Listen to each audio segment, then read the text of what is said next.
Mon frère, ma sœur, il faut te repentir, car ta conduite actuelle heurte le bon sens.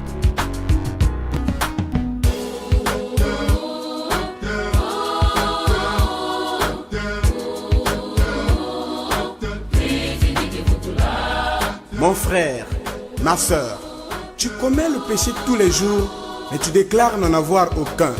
En plus, tu te vantes d'être élu. Mais comment? Dans l'adultère, le vol, la sorcellerie. Détrompe-toi, mon frère. Le combat de Papa Simon Kimbangu, enjeu, moyens et acteurs. Voilà le thème central de toute une série des émissions Le Bon Sens, auxquelles j'ai le plaisir de vous inviter et pour lesquelles je suis très ravi de vous savoir mobiliser sur votre siège, dans votre bureau ou n'importe à quel endroit pour suivre. Mesdames et messieurs, bonjour. Par ordonnance numéro 23/042 du 30 mars 2023, le président de la République démocratique du Congo, j'ai cité M. Félix-Antoine Tshisekedi Tshilombo, venait de décréter la journée du 6 avril comme étant une journée fériée, chômée et payée dans toute l'étendue du territoire de la République démocratique du Congo. Alors, la question principale, c'est celle que nous avons entendue lors de mon introduction, c'est celle qui envahit les médias et réseaux sociaux. Quel a été réellement le combat de Papa Simon Kimbangu pour que ça mérite la reconnaissance de tout un peuple? Papa Benastef, bonjour. Bonjour Papa Boni, bonjour à tous ceux qui nous regardent à travers le monde. Voilà, en tout cas vous avez la mission, je dirais la charge de nous éclairer, d'éclairer les lanternes de tout le public mobilisé à suivre cette émission Le Bon Sens. Parce que depuis que la journée du 6 avril a été décrétée comme journée du combat de Papa Simon Kimbangu et de la conscience africaine, en tout cas des questions pleuvent. Et la problématique fondamentale, c'est de chercher à savoir quel a été réellement ce combat. Eh bien, merci Papa Boni pour la question et je suis déjà très heureux, et ça il faut le dire. Et en même temps, je suis honoré de me retrouver ici sur ce plateau et répondre à cette question qui brûle presque toutes les lèvres. Et d'emblée, d'entrée de jeu, il faut rappeler que c'est une fierté aussi pour tous les Kimanguistes, car c'est l'aboutissement des efforts consentis depuis 1921, Papa Simon Kimbangu, Maman Milou, jusqu'à Papa Simon Kimbangu qui a gagné aujourd'hui, en passant par les trois voilà, tous les Kimanguistes. Donc ça, c'est une fierté, comme je venais donc de le dire. Déclenché le 6 avril 1921 à Nkamba, Nouvelle-Jérusalem, ça il faut le rappeler, le combat pour lequel toute une ordonnance a été prise par le président de la République démocratique du Congo, ce majestueux pays, faisant donc de la date du 6 avril une journée fériée, chômée et payée, est celui de la libération, je dis bien la libération de l'homme noir et de son continent.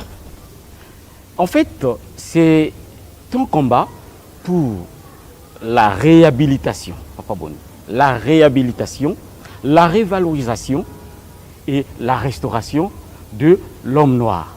En un mot, c'est un combat pour sauver la race noire. Ok, lorsqu'on parle du combat, Papa Benastef, on voit aussi les adversaires. Bien sûr. Est-ce qu'on peut en savoir? Oui, mais lorsque je parle déjà de ce que Papa Simon Kimbangu s'est sacrifié pour sauver les Noirs et le continent africain, tout de suite, la question qui me vient à l'esprit, ou qui vient à l'esprit de tout le monde, c'est de savoir, sauver de quoi ou auprès de qui?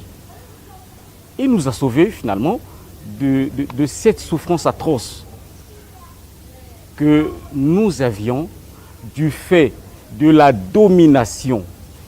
Les autres Je peuples. dis bien la domination des autres peuples, en l'occurrence le peuple blanc, qui a pris, qui a ravi, je vais dire, notre pouvoir, nos terres, et qui nous a dominés, qui nous a piétinés, qui nous a chosifiés, jusqu'à nous vendre comme du bétail.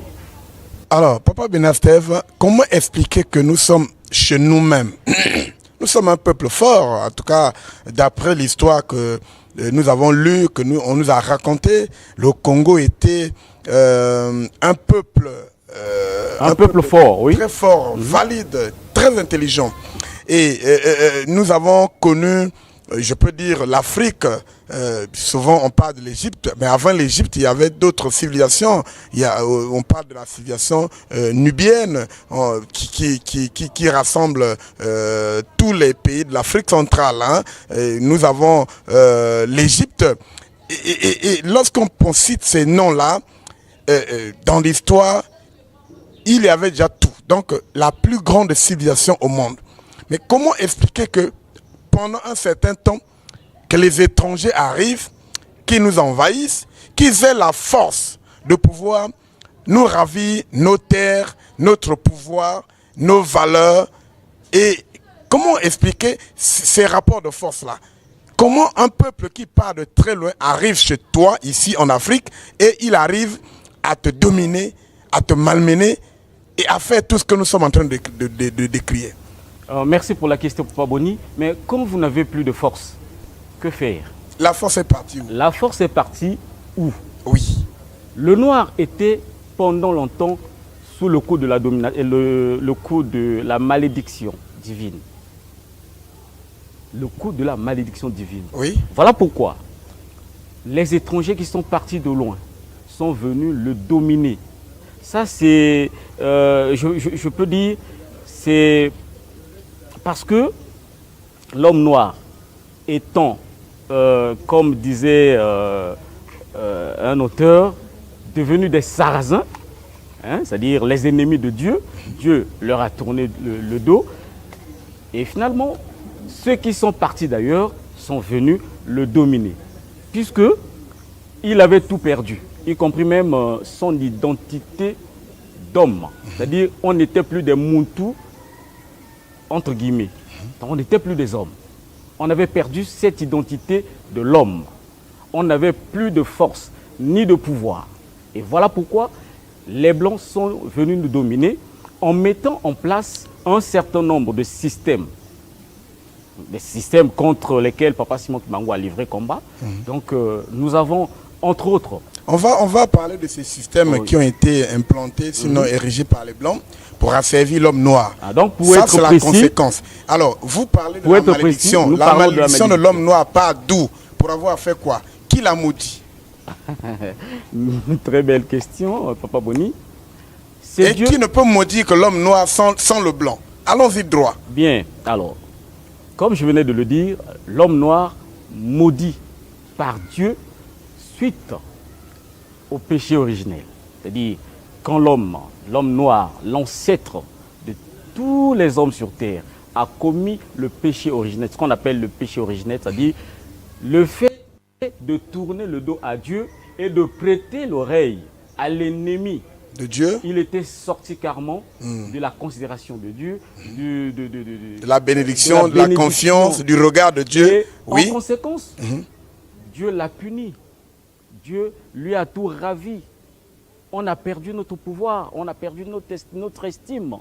On a tout perdu vis-à-vis de Dieu. Et pour couronner le tout, l'homme noir a été, je veux parler d'Adam et Ève, ils ont été chassés, expulsés du jardin d'Éden, là où ils vivaient des conditions paradisiaques. D'accord. Les noms qu'on nous a présentés, c'est comme nous le lisons dans l'histoire biblique. On parle d'Adam et Ève qui avaient péché contre Dieu, qui ont plongé toute l'humanité dans la souffrance. Parce que vous voulez nous amener à réciter la Bible, parce que lorsque nous lisons cette histoire, Genèse chapitre 3, vous pouvez lire tout le reste. Lorsque Adam et Ève désobéissent à Dieu, Dieu leur inflige quand même des sanctions, même si les gens ne les reconnaissent pas, les gens ne les comprennent pas clairement, parce qu'il maudit le sol. Après à cause de l'homme, on dit à cause de l'homme, Dieu a maudit le sol. Et en maudissant le sol, ça veut dire que l'homme va avoir du mal, va avoir des problèmes pour avoir de quoi manger. Bien sûr. Et comme la Bible aussi ajoute que tu mangeras à la sueur de ton front. Donc ce qui était facile devient difficile. Ça, c'est une histoire connue de tous. Mais lorsqu'on lit cette histoire, on ne dit pas que c'est l'homme noir seulement. Si Adam et Ève sont les ancêtres de toute l'humanité, je crois que on pourra aussi le confirmer, si réellement c'est cela. Mais ça veut dire que cette souffrance devrait poursuivre tout l'être humain. Et pourquoi il n'y a que l'homme noir? Merci pour la question. Parce que ici, nous avons affaire à deux peuples. Le blanc, qui est dans la bonne condition, qui a la force, qui a la bénédiction, on le voit, et qui vient dominer le noir. Comment expliquer? C'est comme une espèce de, je peux dire, discrimination divine ou comment? Bien, je ne sais pas. Est-ce que les ancêtres qui avaient commis sont les noirs, mais ceux les blancs sont venus d'ailleurs? J'ai compris la question. Oui. J'ai dit tout à l'heure que le noir était sous le coup de la malédiction. Mais la raison est simple. Adam et Ève sont des noirs. Les ancêtres communs de toute l'humanité. Bien. Alors, mais d'où vient-il que le noir seul, soit le seul plutôt, à subir cette malédiction?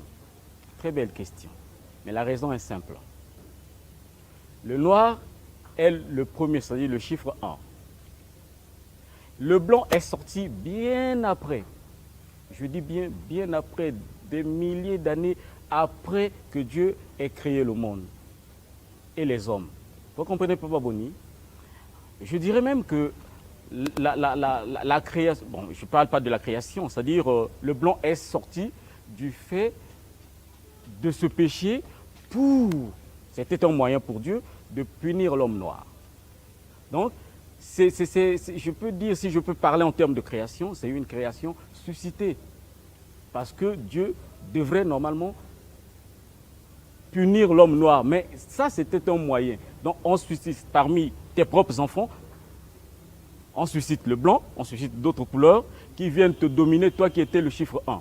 Mais il y a un élément clé dans tout ça, c'est la conséquence du péché.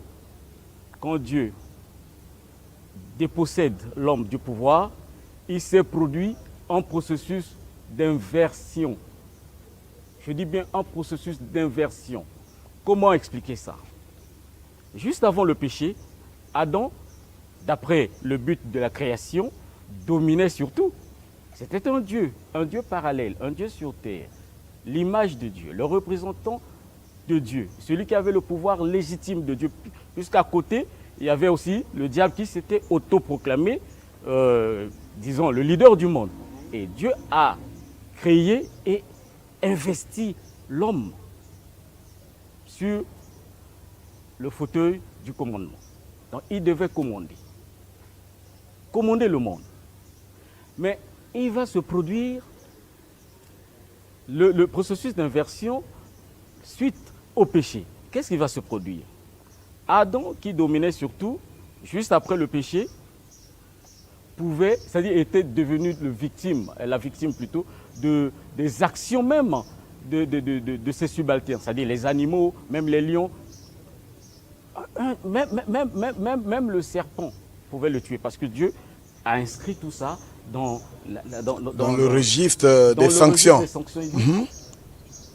Le serpent te mordra et mordra ta postérité et vous allez trouver la mort et ainsi de suite. C'est-à-dire, le serpent que tu as commandé à peine quelques heures devient ton ennemi et devient plus puissant que toi. Donc il y a eu ce processus-là d'inversion. Voilà pourquoi tous les peuples qui sont sortis après, c'est-à-dire les jaunes, les blancs et ainsi de suite, avaient donc l'emprise sur le chiffre 1. Donc les exemples dans la Bible sont nombreux. Et quand vous prenez, moi je ne vais pas tout citer, mais je prends juste 2 exemples. Vous prenez le blanc et le noir. Oui. Et quand vous prenez, par exemple, l'histoire entre Abel et Caïn, hein, on connaît l'histoire, non? Oui. Voilà. Lorsque les deux étaient amenés à donner les offrandes, on sait ce qui s'est passé. Hein? Voilà. Donc, c'est Caïn, le premier, qui va échouer. L'histoire entre Jacob et Ésaü, c'est le premier. Et là, Dieu a dit au sujet de Jacob et Ésaü, j'ai aimé Jacob, j'ai aimé le deuxième, mais j'ai haï le premier. Mais pour quelle raison? Un enfant qui n'est pas encore né, qui est dans le ventre, qui n'a commis aucun péché. Mais Dieu le détestait autant. Mais pour quelle raison? Voyez-vous? Donc c'est par rapport à ce processus d'inversion des rôles. Donc le dernier devrait commander, donc devient donc le premier. Comme on le dit, les premiers seront les derniers, les derniers seront les premiers et vice-versa. En tout cas, ça m'amène aussi à ajouter des éléments ici, comme j'ai quelques notes ici. Lorsque nous parlons de la malédiction de l'homme en général, donc qui d'abord du premier ancêtre de toute l'humanité, nous avons Genèse chapitre 3, verset 17. Vous pouvez lire à partir du verset 17 pour voir comment on a aligné une série de sanctions, on a maudit le sol à cause du péché. Et quand ça veut dire que l'homme qui était appelé à cultiver ce sol-là devrait avoir des difficultés pour avoir le profit. Alors, pour parler du premier, nous avons aussi l'histoire de Cam, qui est le premier des enfants. Ça, c'est une révélation qui m'en guide. C'est vrai que quand nous lisons d'autres documents, d'autres Bibles, on donne l'impression que Cam est peut-être en deuxième position, mais la révélation qui m'en guide nous dit que Cam est en tout cas le premier enfant de Noé.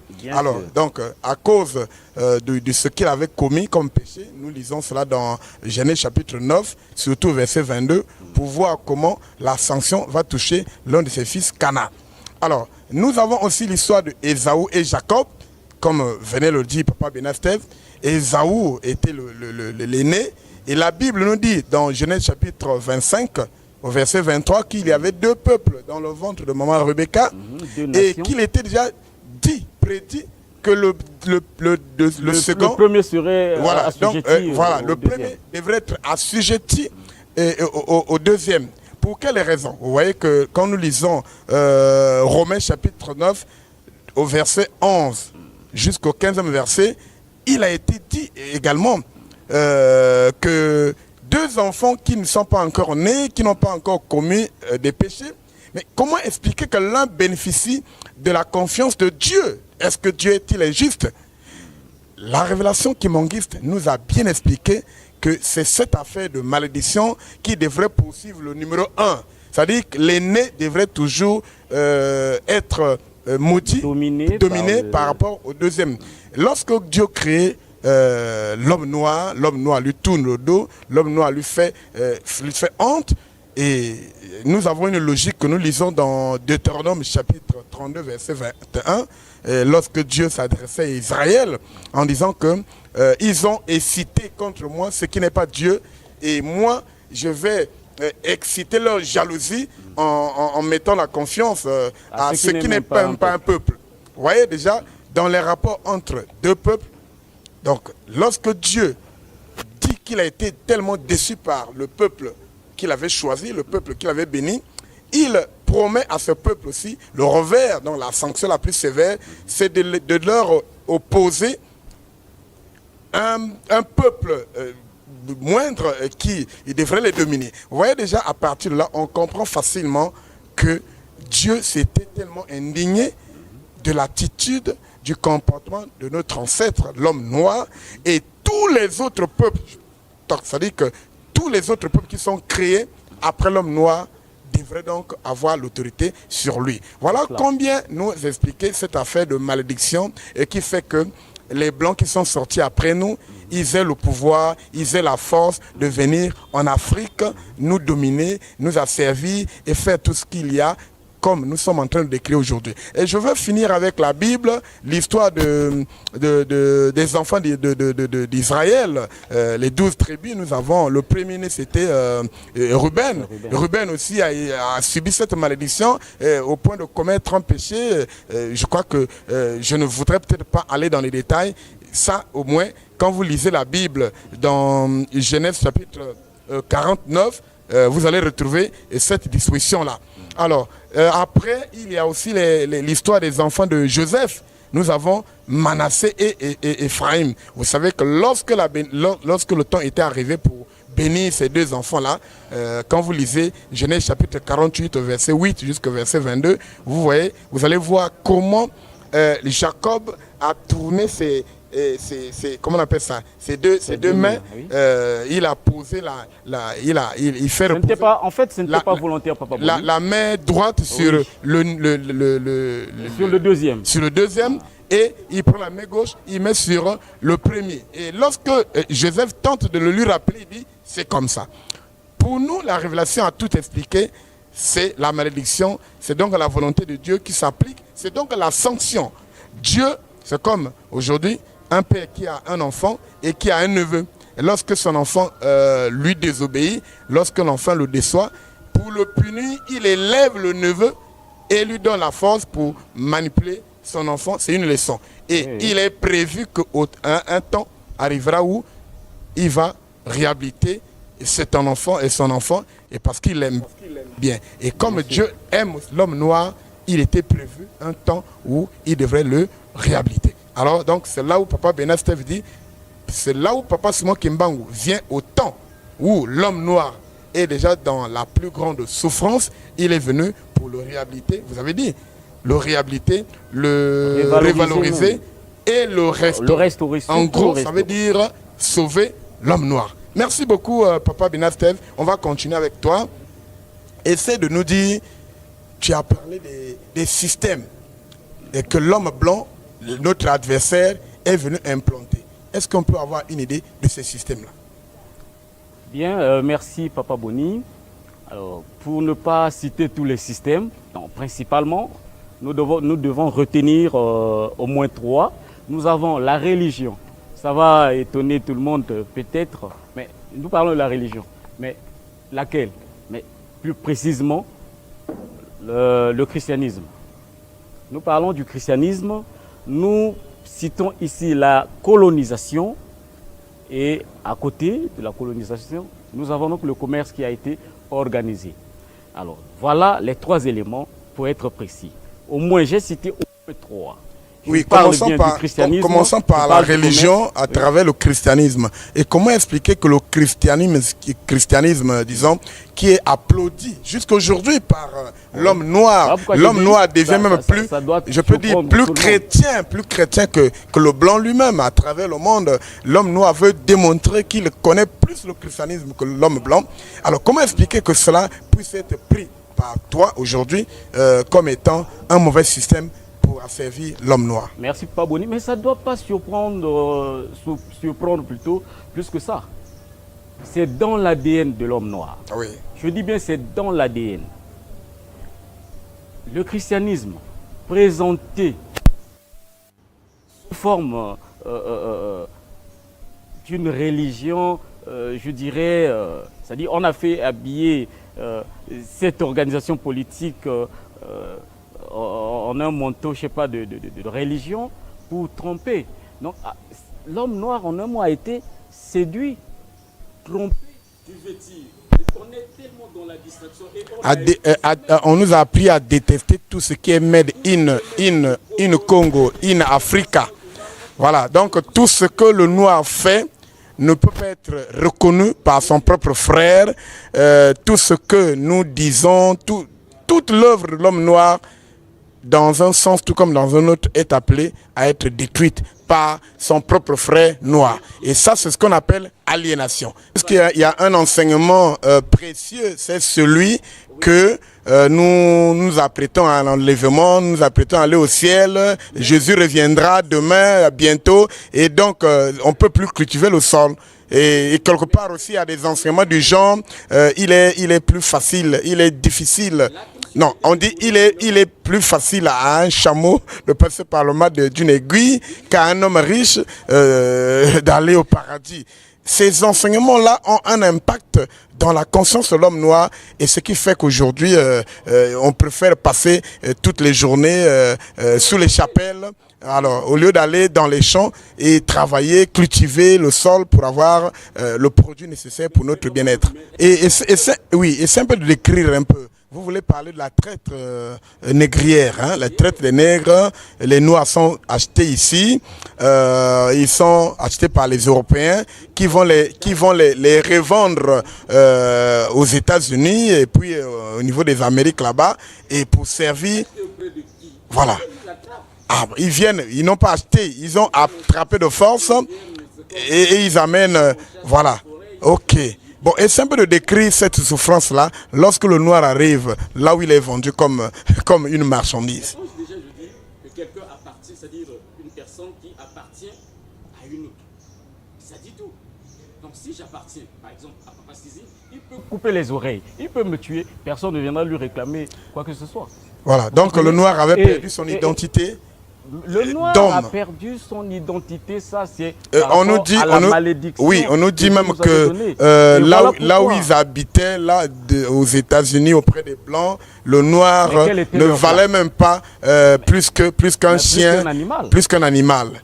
Alors c'est horrible, c'est très. Déjà, mais quand sévissait la ségrégation, je prends un exemple, mais le chien pouvait monter dans le bus des blancs, mais pas le noir. Mais l'esclave, quelle est sa place? Dans des cages très loin dans la forêt là-bas. Mais pendant ce temps, il y a un chat dans la maison du blanc qui peut bondir d'un fauteuil à un autre. Le chien rentre et sort. Voilà, c'est pour décrire donc, ça c'était le deuxième système. Le troisième système. Pour finir, oui. Je veux évoquer ici la naissance de Papa Simon Kimbangu. Et quand les Noirs, à cause de l'oppression, à cause de la souffrance, ont pleuré, et finalement, Dieu a entendu leurs pleurs et Dieu s'est souvenu de nous. Voilà pourquoi je voudrais, avant de passer à, à l'autre système, solliciter qu'on nous mette, qu'on nous balance un extrait d'un cantique que j'aime bien. Oui, lequel? Un cantique qui va expliquer tout. Oui. Qui est ce Kingi Wautu Nakiao. Voilà pourquoi on nous dit que c'est une grande chance que Papa Simon Kimbangu soit envoyé comme le Saint-Esprit qui est venu au secours de l'homme noir. Là, nous nous situons dans le contexte d'Ésaïe 19 à 25. Donc le sauveur d'Afrique, qui vient donc sauver l'Afrique, sauver l'homme noir du péché. Mais rien qu'avec sa naissance, il s'est produit un miracle. Là, ça c'est pas un combat, mais ça c'est une information qu'on donne. Rien qu'avec sa naissance en 1887, commençaient déjà les prémices, c'est-à-dire les démarches ça et là pour l'abolition, et 2 ans après, il y a eu carrément abolition. Donc le commerce des Noirs a cessé. Ça c'est grâce à... Oui, merci. L'information, c'est aussi une révélation. Papa Simon Kimbangu est né le 12 septembre 1887. Et cette année, à travers l'histoire, est reconnue comme l'année où dans le tout dernier pays, qui est donc le Brésil, le tout dernier pays à pratiquer ce commerce honteux, il y a eu une décision très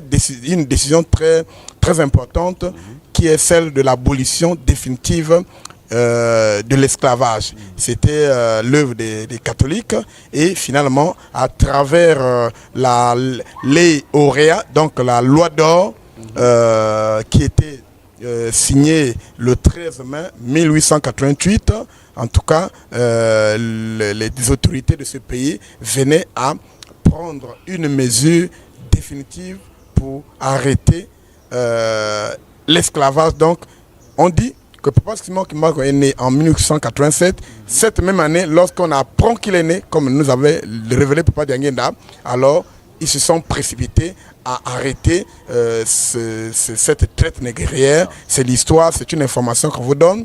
Papa Kimbangu est né en 1887. La même année, l'Église catholique, dans le tout dernier pays, qui est donc le Brésil, le tout dernier pays, a pratiqué la traite négrière, a mis fin, et finalement la décision avait été matérialisée par un décret des autorités de ce pays-là, donc à travers ce qu'on appelle la loi d'or, qui a été signée le 13 mai 1888. Donc depuis lors, on a mis fin à l'esclavage. D'après nos enquêtes, d'après nos recherches, le cantique Kiese King, donc c'est un cantique de joie. Donc le noir, l'Africain, est en train de dire quelle joie de voir que nous aujourd'hui, les Africains, nous les Noirs, que nous ayons bénéficié de la providence de Dieu, que Dieu ait pensé à nous. Il nous a envoyé un sauveur, le sauveur qui nous a valorisé, qui nous a réhabilité, et on parle de l'histoire de la pierre angulaire. Donc nous étions une nation rejetée, et donc finalement Dieu nous a valorisés. Nous devons lui reconnaître tout cela. Voilà, donc c'est en gros le message qui est dans le cantique. Dans le cantique, on dit aussi que on remercie Jésus-Christ qui après sa mission sur terre a fait la promesse qu'il est allé auprès du Père, il est allé au ciel pour solliciter que celui-ci nous envoie un sauveur, et ce sauveur, c'est Papa Simon Kimbangu. Il est venu, il nous a laissé ses 3 fils qui constituent la lumière du monde. Voilà le message clé qui est dans le cantique. Alors Papa Benastev, je vais vous remettre la parole. On était sur les systèmes implantés par les Blancs pour nous faire souffrir, pour nous asservir. Tu as cité la religion, dont les implications sont déjà détaillées. Aujourd'hui, tout le monde en parle. Et tu as cité le commerce à travers la vente de nos matières, l'exploitation de nos matières premières, de notre sous-sol jusqu'aujourd'hui. Et puis, il y a aussi une vente de nos frères, nos ancêtres qui ont été pris ici de force, qui ont été en Europe et puis jusqu'aux États-Unis pour être vendus comme la marchandise. Et si pour cela, nous avons déjà un espoir, puisque Papa Simon Kimbangu arrive et que ce commerce s'arrête. Alors, vous avez parlé de la domination. Est-ce que la domination s'est arrêtée ou bien ça continue? Si oui, alors la question qui va nous amener à la conclusion, c'est celle de savoir quelle a été l'action principale de Papa Simon Kimbangu. Comment Papa Simon Kimbangu a fait? Quels sont les moyens qu'il utilise pour mettre fin à ces systèmes ou bien pour combattre ces systèmes? Autrement dit, tu vas jusqu'à nous dire quel en est le résultat. Bon, merci Papa Boni. Dans les systèmes, je veux revenir sur la colonisation. La colonisation, c'est la forme la plus, je dirais,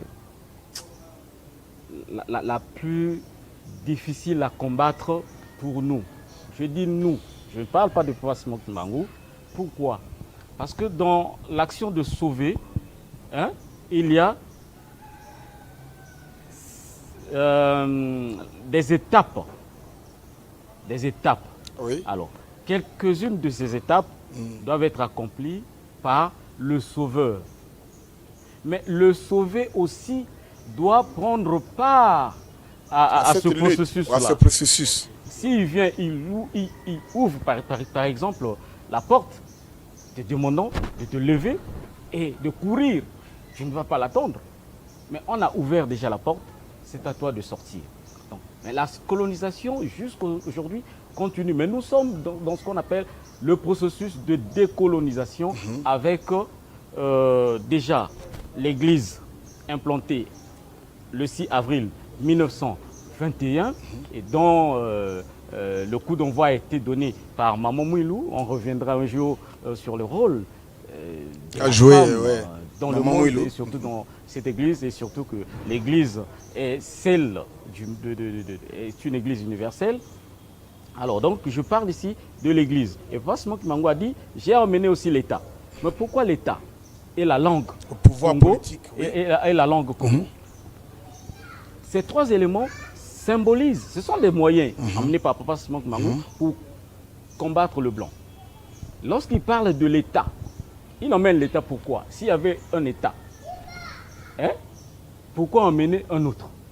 mais il emmène l'État parce que le peuple auprès duquel il a été envoyé n'en a pas un. C'est-à-dire qu'il n'a pas d'État. Nous sommes commandés par l'extérieur. La politique vient de l'extérieur, l'idéologie vient de l'extérieur.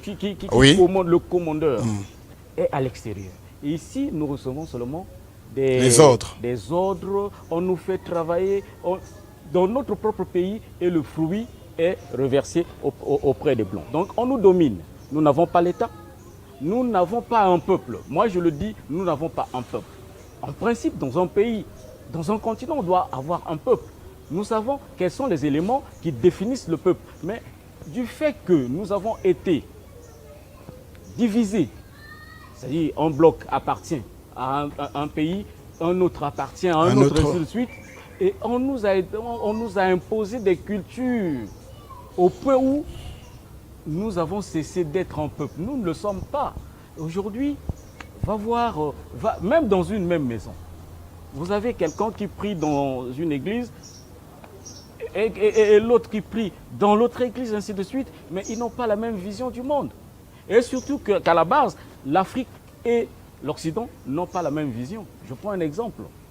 Quand nous disons, en Occident, on met l'accent sur le nombre avant de parler de la chose, mais en Afrique, c'est d'abord la chose et vient ensuite le nombre. Ce sont des visions qui sont distinctes. Par exemple, quand nous disons Bitabemi Balé, ils ne vont pas dire, ils ne vont pas commencer par Bitabé, ils vont commencer par le nombre pour dire 2 bananes. Donc, à la base, ce sont 2 visions. Alors, donc ça veut dire que les Européens, les Occidentaux sont venus nous imposer leur vision. Merci, je crois que c'est sur ce point qu'on va... On me signale que le temps est arrivé à son terme.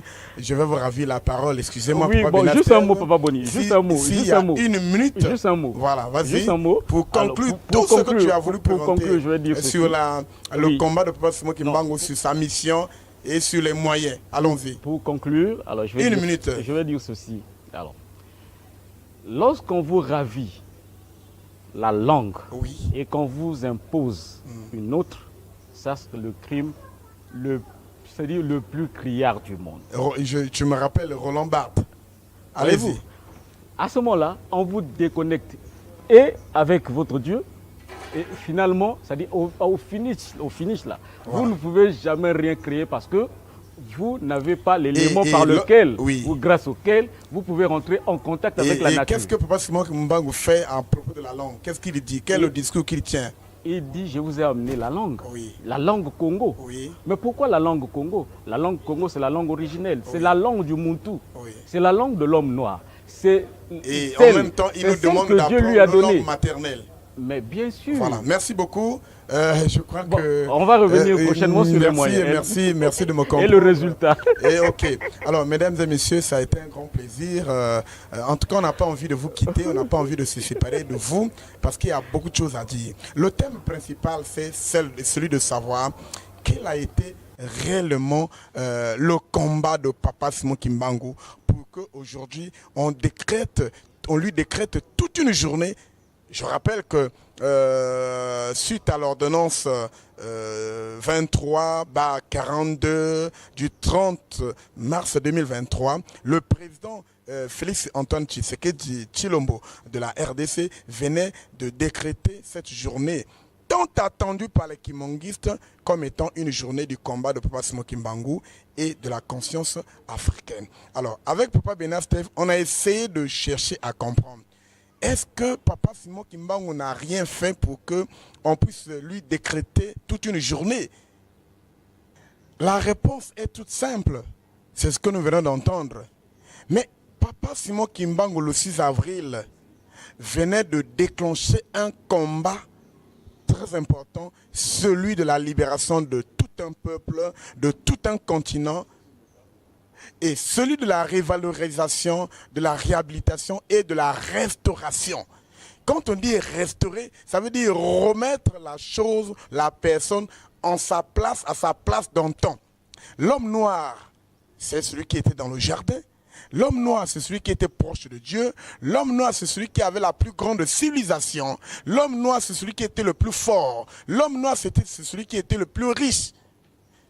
Quand il y a eu inversion des rôles, inversion des tendances, le noir a perdu sa première place au profit du peuple blanc qui est venu avec le pouvoir de nous asservir. Et parmi les systèmes mis en place, nous avons cité la religion.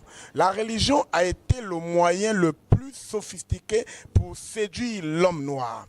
On vient avec des paroles mielleuses, on déconnecte l'homme noir de sa spiritualité, de sa religion, de son Dieu, de sa nature, de sa réalité, pour nous imposer une religion qui n'est pas en rapport, en tout cas avec les préceptes de Dieu, et parce que nous avons, à travers nos développements, à travers nos conférences, nos émissions, à travers nos écrits, démontré que l'église, je peux dire les églises, je dis, d'inspiration romaine, sont en déconnexion, en déphasage avec la Bible. Quand vous lisez la Bible, lisez seulement l'Ancien Testament, tout ce qui a été érigé comme loi, ces églises-là ont bafoué, ils ont changé avec un livre qui a été écrit, je peux dire, par les philosophes.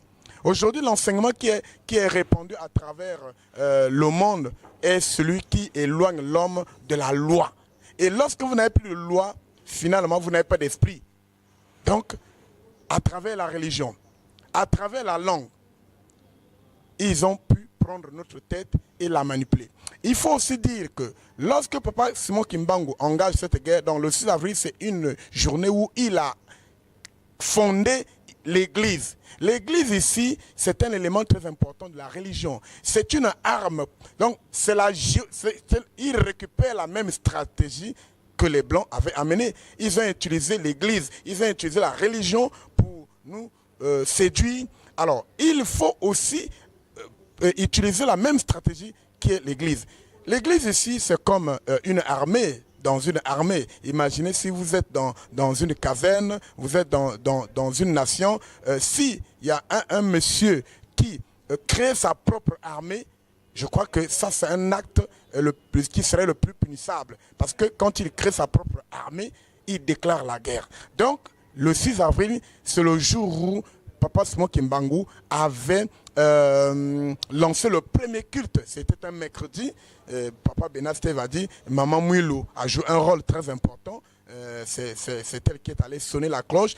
Et on a réuni le monde autour de Papa Simon Kimbangu et il y a eu un tout premier culte. C'est ça l'église. Et la création de l'église kimbangiste part de ce jour-là, depuis le 6 avril, voilà qui a amené à célébrer les 100 ans. Donc merci, on peut dire grand merci à tous qui ont combattu pour que cette journée soit reconnue. Merci au président de la République démocratique du Congo. J'ai cité monsieur Félix Antoine Tshisekedi Tshilombo, qui a prouvé qu'il était capable de rendre matériel sa promesse qui était faite le 6 avril 2021 en Kamba. Alors donc, nous avons mis fin à cette première tranche qui nous a mené à parler des enjeux, sinon des moyens du combat de Papa Simon Kimbangu. On retient que l'homme noir est le premier, c'est lui qui a bénéficié de Dieu toutes les faveurs. Mais par la suite de son péché, il a perdu ses faveurs et Dieu va créer d'autres peuples et les élève contre lui. Et voilà pourquoi le blanc profite de cela et arrive avec la force. Il envahit l'homme noir dans son territoire, il le dépossède de ce territoire et c'est à partir de là qu'il a commencé à dominer ce premier créé de Dieu. Et après avoir installé tous les systèmes, et il a mis l'homme noir dans la plus grande désolation, la plus grande domination. Et Papa Simon Kimbangu est l'envoyé de Dieu qui est venu pour enlever ces obstacles, pour enlever ces barrières, pour ouvrir le chemin de la libération, pour ouvrir la voie du salut à l'homme noir. Et cette action avait commencé le 6 avril. Voilà pourquoi cette journée devrait être reconnue par tous les Noirs à travers le monde.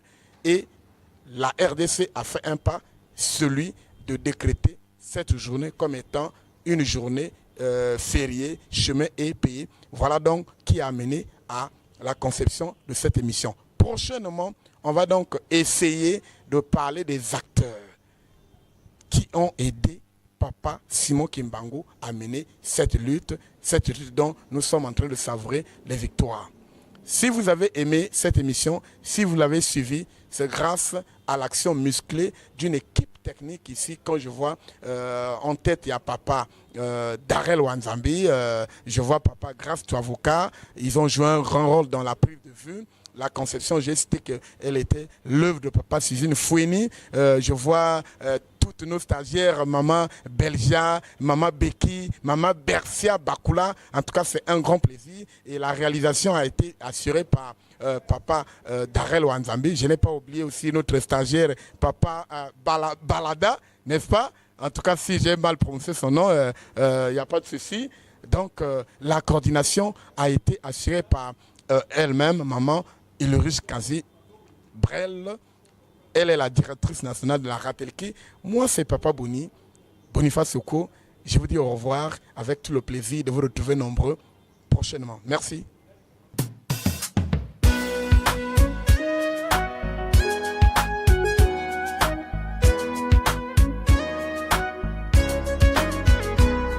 Mon frère, ma soeur, tu commets le péché tous les jours, mais tu déclares n'en avoir aucun. En plus, tu te vantes d'être élu. Mais comment? Dans l'adultère, le vol, la sorcellerie. Détrompe-toi, mon frère.